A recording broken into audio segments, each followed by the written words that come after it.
Alright guys, kapag ka freelancer ka, kadalasan kumikita lang tayo or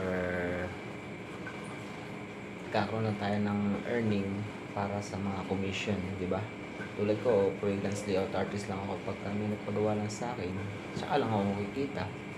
Kapag ka walang gawa, di wala. Talagang ganun eh.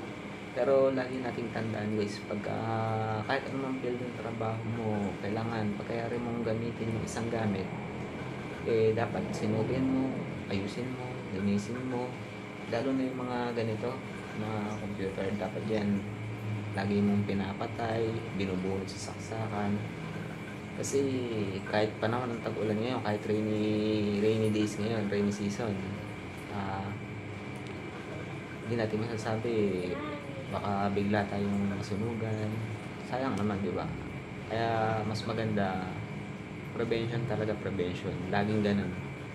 Kaya payo ko sa lahat ng mga layout artist dyan or something na kahit hindi layout artist, kailangan sinupin nyo lahat ng gamit nyo.